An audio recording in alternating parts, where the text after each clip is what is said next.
C'est en 1812, à Tours-sur-Marne, qu'André Michel Pierlot, alors négociant en vin, fonde celle qui deviendra au fil des années une grande maison de champagne. C'est d'abord son fils, Alphonse, qui reprend les rênes de l'entreprise et qui la transmettra en 1881 à son chef de cave, Eugène Laurent.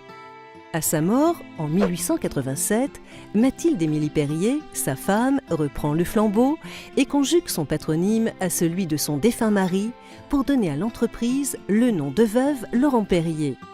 Après plusieurs années difficiles, la maison champenoise est au bord de la faillite. En 1939, Marie-Louise de Nonancourt, née Lançon, veuve de guerre et mère de 4 enfants, se lance le pari fou de reprendre la maison pour transmettre à ses fils un patrimoine familial.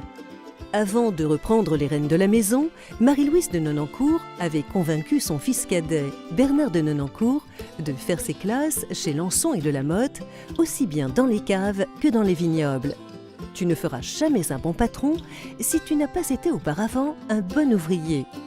Il deviendra président-directeur général en 1948 de la maison Laurent Perrier, qui produisait alors seulement 80 000 bouteilles.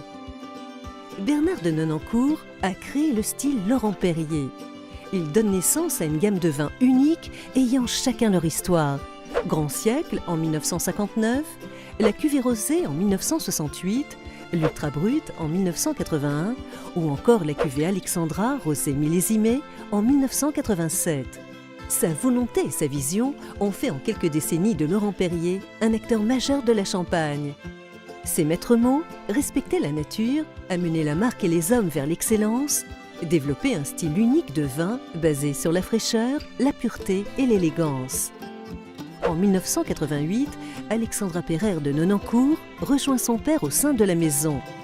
Diplômée de l'école Camondo comme architecte d'intérieur, elle se formera comme directrice artistique des parfums Paco Rabanne de 1985 à 1987. À son entrée chez Laurent Perrier, son père lui confie la réalisation des outils d'aide à la vente.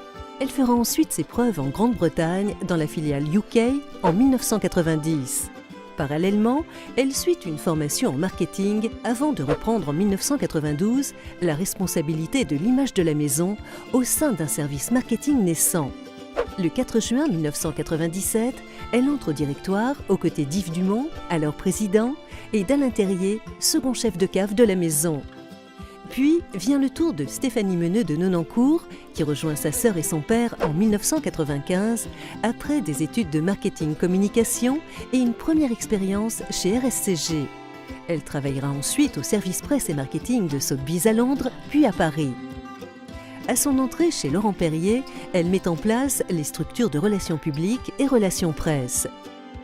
Bernard de Nonancourt transmettra à ses 2 filles, Stéphanie et Alexandra, cette passion des vins de Champagne et la philosophie d'une maison familiale, indépendante d'esprit et de cœur, à laquelle elles apportent leur expérience et leur créativité.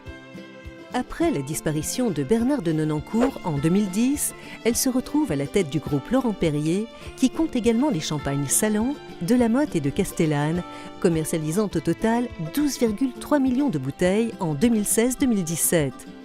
Aujourd'hui, elle travaille aux côtés de Stéphane Dalliac, président du directoire, et de Michel Fauconnet, 3e chef de cave de la maison. Pour construire l'avenir, donner une vraie dynamique à une démarche non pas d'héritière mais de femme d'entreprise, Alexandra et Stéphanie souhaitent parler davantage des vins de la maison, en cultiver la philosophie et revenir à l'essentiel. À elles d'écrire ce chapitre de l'histoire de Laurent Perrier, dans le respect du passé, tout en y apportant leur créativité.